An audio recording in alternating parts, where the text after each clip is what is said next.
I'm Rob Moore. And I'm Lee Moore. This is the Chinese Literature Podcast. What are we looking at today, Rob?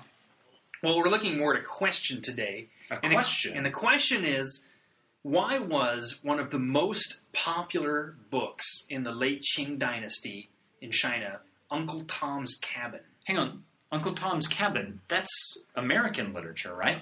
Yep. Written by Harriet Beecher Stowe. The Uncle Tom's Cabin? That Uncle Tom's Cabin. The Uncle Tom, as you hear, of Uncle Tom's Cabin. So, I was going to say we maybe should change our name today to the Chinese Question Podcast rather than the Chinese Literature Podcast. Well, it's still a work of literature. But maybe the Chinese Question and American Literature Podcast? Could be. Something like that? We'll see if we can retitle it. So why are we looking at this work of 19th century American literature that, I'll just be honest, is really poorly written, but at the time was one of the most popular books ever written? It ranked up with the Bible in terms of sales in the 19th century, and in fact, it started some changes in American copyright law. Well, the other thing is that this book was phenomenally popular overseas. It wasn't just in America and, say, England, like English-speaking countries. No, it was very hugely popular in France. And in Russia as well. It was a phenomenon in Russia. Yeah. And then eventually, probably through either the Japanese or the Russians, the Chinese get a hold of it, particularly the very famous translator Lin Shu. Lin Shu, who is he? Lin Shu was, possibly the most prolific translator in the late Qing dynasty. Well, we've got, what was his name? Yan Fu. But Yan Fu didn't translate as much as Lin Shu. I don't think, anyway. Lin Shu translated something like 150 different novels. Lin Shu was sort of a translation factory. Yeah, but he had people working under him. Yeah, well, let's say, with the important addendum that he didn't speak any foreign languages. Wait a second, I'm sorry. How do you become a translator and not speak any foreign languages? Yeah, what's the trans there? Well, you have the style of translation that was fairly common in the late Qing at this time was called tandem translation. I think I saw that in the Kama Sutra. I hope not. That brings up problems on many different levels.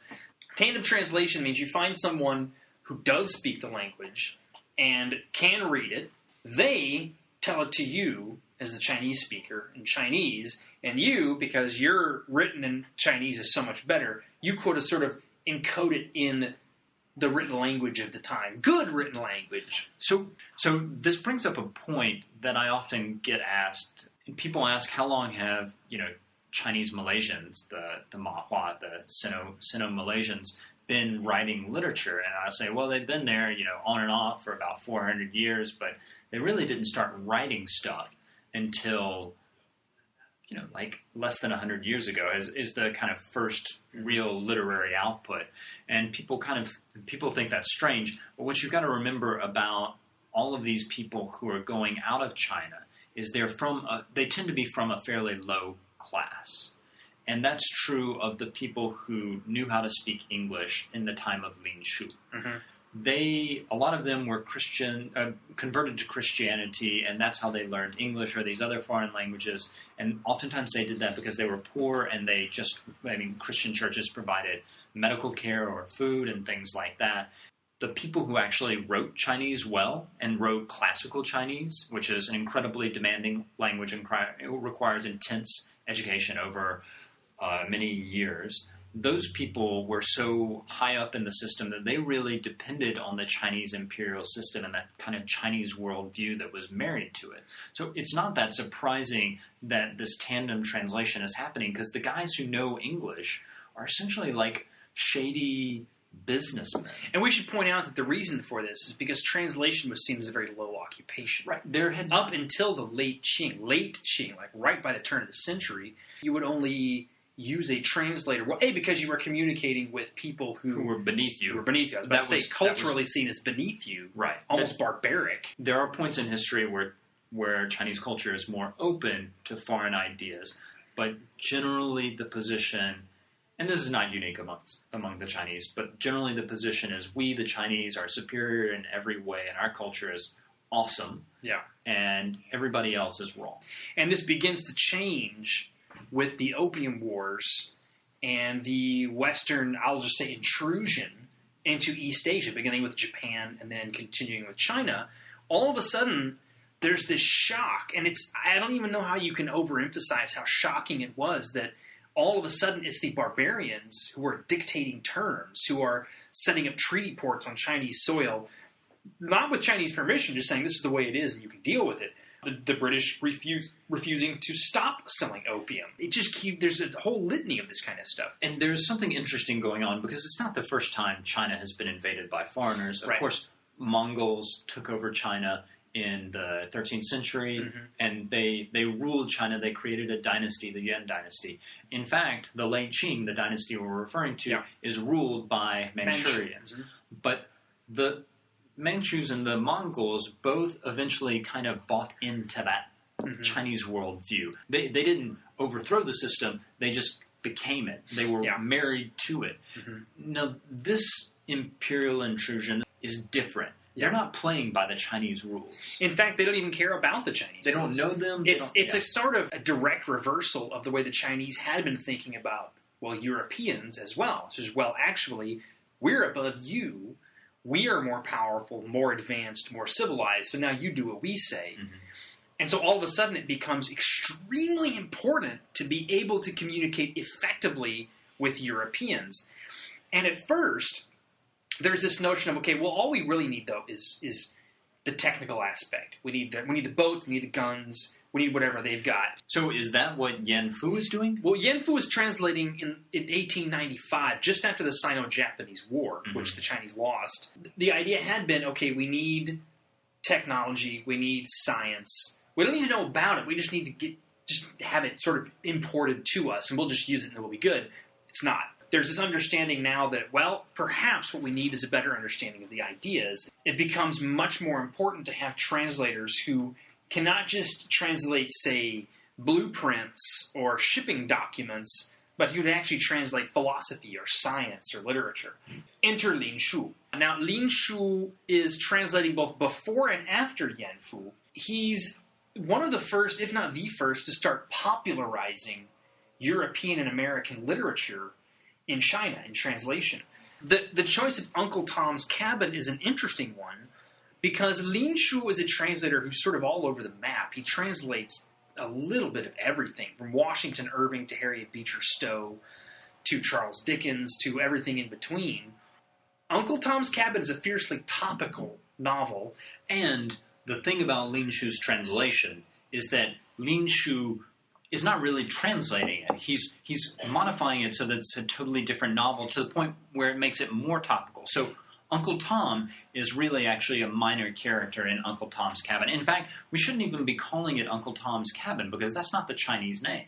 Right. What is the Chinese name? The Chinese name is The Black Slave Cries Up to Heaven. It's intentional because the focus throughout the Lin Shu's translation, or whatever we're calling it, trans something, is on slaves as a group, not on one particular slave, unless we take that focus to be on George, the character of George. I think I would actually argue that the focus is on George as a character. The emphasis of the novel is almost entirely on George, who is a rather minor character in the original Uncle Tom's Cabin. He goes to Africa. He's presented as sort of a success story, an alternative to the Uncle Tom and his treatment in the original Harriet Beecher Stowe novel. So in the preface to the novel, which is fascinating, to Lin Shu, the Lin Shu's translation, Lin Shu frames the entire project as one of ethnic conflict.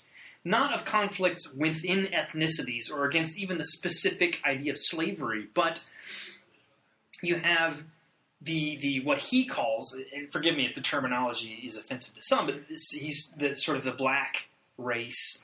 He, by focusing on George, he's reminding people that, or perhaps even letting them know for the first time, that actually the slaves in America originally came from somewhere else, and that this is a global ethnicity, right, that spans more than just America. It can go to Africa as well. And then in the preface, he makes a direct link between the treatment of slaves in the United States and the treatment of what he calls the yellow people, which would be sort of a Pan-Asian sort of thing, Japanese, Chinese. He calls them the yellow people, but he also calls them the Hua, which Hua is sometimes translated as Chinese. Yeah. So he's doing both. That's true. But what's interesting about this is that it's not clear he knows...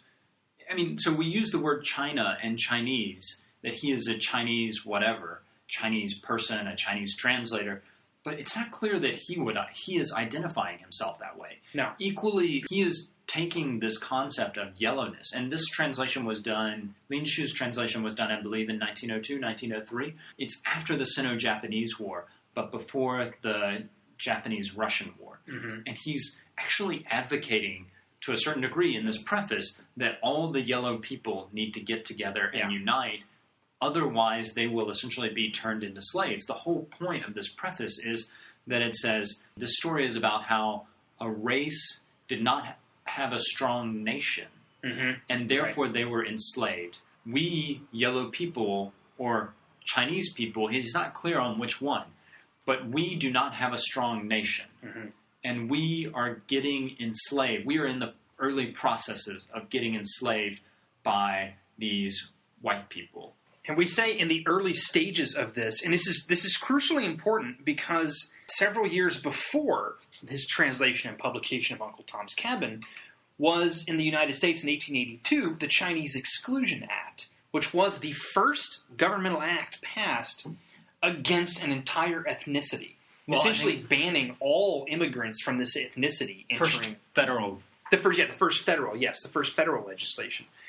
And it's a fascinating history because, Chinese laborers had been encouraged because there were not enough workers. And with all the mass construction that was going on, from the railroads to the things needed to house the workers and everything else. Eventually, once the railroad was done and the Chinese weren't all going back to China, American, quote-unquote, whatever we're calling American citizens. White Americans, right? Or no, we could say American citizens. American citizens, yeah. Start looking around and going, wait a second, there's a whole lot more Chinese people just hanging around than we thought.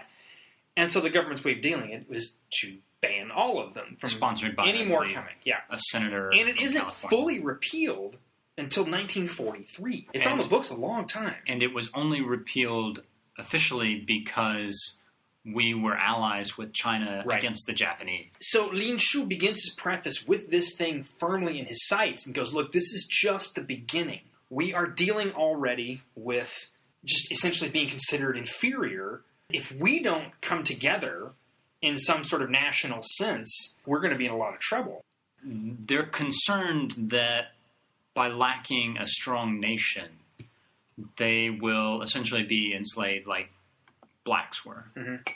But what's fascinating is, and I pointed this out earlier, it's not entirely clear he knows what nation he's evoking. There are different points where he uses the words Hua, which is oftentimes translated as Chinese.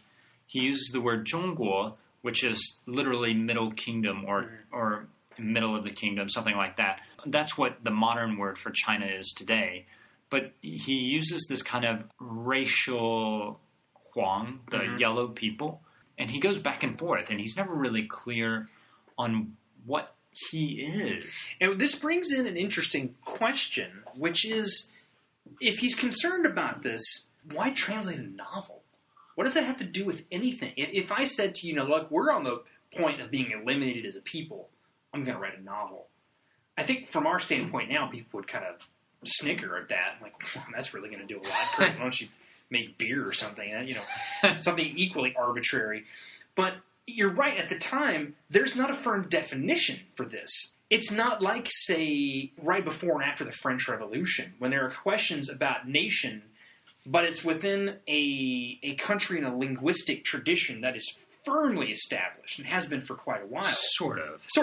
What I mean, comparatively speaking. Right. I mean, they're still dealing with vernacular French and things like that. But Lin Shu's language in the preface is so garbled as far as identity is concerned. Yeah, exactly. So there's an element of literary creation with the nation. Like, it's not that we have a nation and we need to write a novel about that nation. It's, I'm going to write a novel to create the nation. But that's not exactly what he's doing, because he's actually not sure himself. I mean, he's trying to create a sort of consciousness. He's trying to get people to come together and say, like, we are all something, and we need to resist this other something. But he's never really clear on what that former something is. Right, but what you're doing with an experience like this, and it was phenomenally popular, and therefore arguably successful, is to bring people together in a shared aesthetic experience, one that everybody can participate in on some level, and that, at least I think anyway, in his mind, is a way of helping people to see what unites them. Mm. One, politically speaking, they're all being excluded. At least if you're talking about the people who are reading the novel and thinking this way.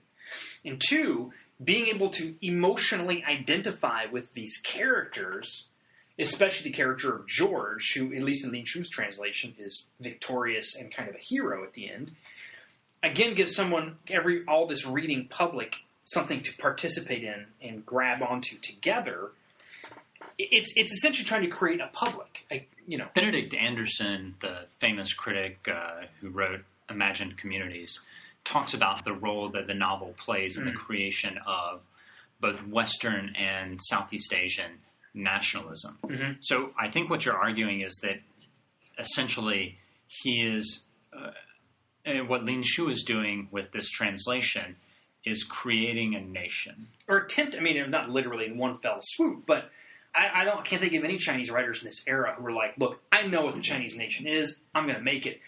There is a sense of tension. Like, what exactly would this be? But with a novel, with a story anyway, you're able to bring people together. And I think that's Lin Shu's starting point, is we'll figure out the particulars of what it means to be us, Hua or Huang Ren or something like that later. Right. For now, let's remind people of what we're up against together, right, and then the discussion can begin. What's so fascinating is that he doesn't come up with what we are. Right. He doesn't come up with an us. He comes up with a them. Right. And it's Westerners or white people. And that's the word I believe he literally uses, Byron. Again, the creation of nationhood is always, it's not something like I am this. Right. It's always we are not that. Right. And that's what's happening here. But it's in such an incipient stage. It's just barely beginning to bud. And it's fascinating because there's a them, but there's also an us. And what's weird about the us in the novel is that Lin Shu is leading people to identify with an ethnicity that's not Chinese or even quote-unquote yellow. Right. It's the African slaves in America. That the readers are being led to believe that there's something that connects these people, even while at the same time he's saying, on the other hand, we're also not them, we're something different. Right. And it's a funny line to walk, to be able to suggest that, look, we all have this thing in common. We could end up like this. So emotionally identify with these people. Oh, but also remember, we're not these people. So he's trying to kind of do both at the same time. He said, like you said, we're not them. We're not the Europeans. But we're also not these other them. And it makes it, I don't know if it makes it clearer or murkier. I think, well, another move that he does is he actually doesn't just identify his us, whatever that is, whether it's Chinese or yellow people or whatever. He doesn't just identify them with black slaves. That's the main point of the novel. Right. But in the preface, he actually identifies the Chinese with all oppressed people throughout the globe. So he identifies Chinese people with the Poles, Egyptians, Indians, and African slaves. And so there's the sense, he's defining the them as white people oftentimes, but that doesn't include Poles. He's really unclear, it seems like to me, he's very unclear on sort of what's going on in the world, and it's just such a kind of, his ideas are just such a hot mess of different kinds of discourses on global on globalism and race that are just kind of swirling around and just at that point entering China, and he's grabbing things just like he's in a money pit, taking whatever he can and putting it together. And this is one of the abiding questions in this period, in the late 19th, early 20th century in China, for Chinese writers and scholars is, how do we voice who we are? Because if we are who we've always been, even that's problematic, because China has always been a collection of kingdoms fighting against each other, trying to be something different. If we're not European and we're not Russian or Japanese or something else, what exactly are we? When you get into the 20th century, scholars are starting to say, you know what? Let's just wipe the slate clean and start from right now. This is something that people like Li Dazhao especially 1916, but even a little before, are starting to say, look, whatever we used to be, that's not that important. What's important is right now. So in 1916, of course, or shortly after, they would have been dealing with the Versailles Treaty and the loss of Shandong and some other land. And that actually brings up an interesting point, because so much of what Lin Shu is doing here in the late Qing in 1903 is exactly what Lu Xun will be doing almost 2 decades later. He's trying to create a nation. Yeah. But whereas Lu Xun had a clear idea of what that nation was, sort of. Rob's kind of... I'm giving the dubious head shake here. But he did. He sort of had an idea of like the confines of that nation, of what China is. But I think we can see it almost as an evolution. Lin Shu has no clue where he would draw the lines on the map. Mm-hmm. Whereas I think Lu Xun does. I would argue, though, that by the time you get to Lu Xun, you are, at least the mainstream idea among May 4th writers, or any sort of Baihua vernacular writers, is that China is what we make of it right now. We are forming China. And by association, those who are participating with us, because it's not just we're going to do it unilaterally. They want everybody involved. But there's not this sense of, let's look to the past, pull in all the various elements that have come before us, and figure out who we are. They're going, forget all that, look at right now, right? We just lost the Shandong Peninsula. This would have been, just after the Versailles Treaty. We've lost this, we've lost that. There's treaty ports all over the country. That's what we're dealing with now. That's who we are. And I think you're right that Lin Shu is one of the first to begin this process and go, hold on a second.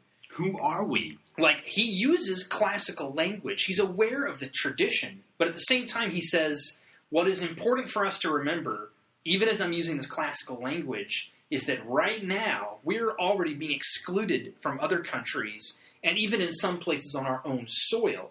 So whatever else we are, we got to figure this out. And one thing we should point out that we haven't said yet is that this translation of Uncle Tom's Cabin is done entirely in classical Chinese. Yes. It's not vernacular. So that's fascinating in and of itself. Yes. And this is because, we've talked about the May 4th a lot, but this is in a classical that's not necessarily...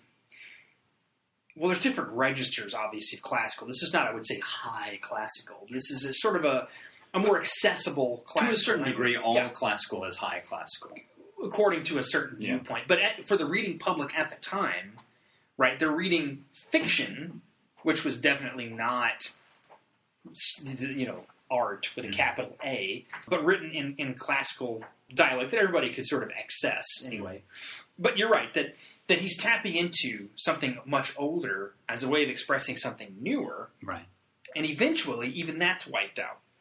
By Lu Xun. Well, not just Lu Xun, but writers from that period, a lot of them say we're no longer using the classical. That is no longer a carrier for what we are. Yeah, but I mean, I want to point this out. So you're saying he's aware of his traditions. Right. But that's not really fair because, in classical Chinese was considered the only language that acceptable for any discourse. So it was a universal language that was used and expected to be used just as much by the Japanese and the Koreans as it was by people in South China who spoke totally different languages from what they spoke in North China or wherever the capital happened to be. And so there's that element, too. The decision to stop using classical was also a self-conscious attempt to be 中国人 or 中华, like Chinese people. Whereas, as you mentioned earlier, for Lin Shu, these terms are not necessarily in play in the same way. He's looking at... there's no stability. He's looking at a much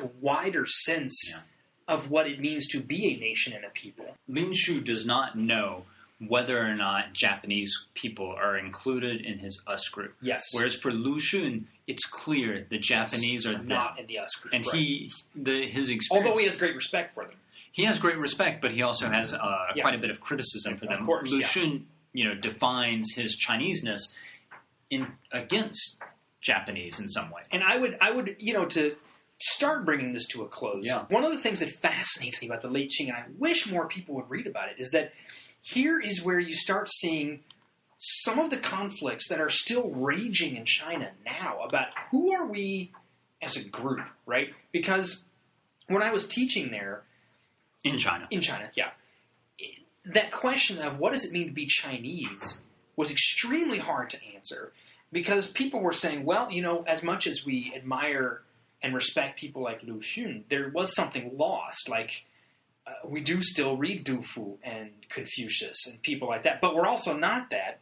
So are we people who are defined by what we're doing right now? Or are we people that are always just going to be connected to the ancients, and that's who we... Like, what does this mean? It's very complicated because the debates that start with people like Lin Chu are precisely this. Like, it no longer works. We're faced with such dire threat that we can't just say who we've always been. That's not going to work. But on the other hand, if we eliminate all we used to be, that doesn't work either. So what do we do? We're actually playing with a theoretical concept that I am trying to introduce in my scholarly work called imagined continuity. We project ourselves back into the past to a certain degree and create a continuity that identifies who we are, even though you're constantly choosing who to identify with and who not to identify with. What's going on is the Chinese are choosing to identify with those past figures, but Lu Xun doesn't do that, but Lin Chu, I think, does. Or he's struggling with who to identify with in the past. And I would say, I'll finish with just, this is my last little thing to throw in the mix. When I was in Taiwan for a month with my classmates from Nankai University in Tianjin, this would have been in 2011, one of the things that absolutely blindsided them, because none of them had ever been really outside of China before, was how Chinese Taiwan felt, because Taiwan, unlike mainland China, did not essentially attempt to scrap wholesale chunks of the anything before 1900, right? Cultural Revolution. Essentially, in fact, essentially like an attempted suicide on Chinese culture. But it started even before that. I mean, there wasn't physical effacement, but where they were getting rid of a lot of the older stuff. Sure. And so my classmates walked around Taiwan just sort of rediscovering, so this is what it could be to be a China that is at once extremely modern, but also maintains the traditions. And I remember sitting in McDonald's really late one night because it was the only thing open. I hope you were drinking beer. I wish I had, but no. Man. I think we were having hamburgers or whatever. One of my best friends, my best friend really at the time, we were talking with, and he was just shaking his head. He said, this is China. Like, when we go back, we're not going to be going back to China. We'll be going back to, Tianjin. But this is what China is. And as you say, he's choosing to identify with these older figures.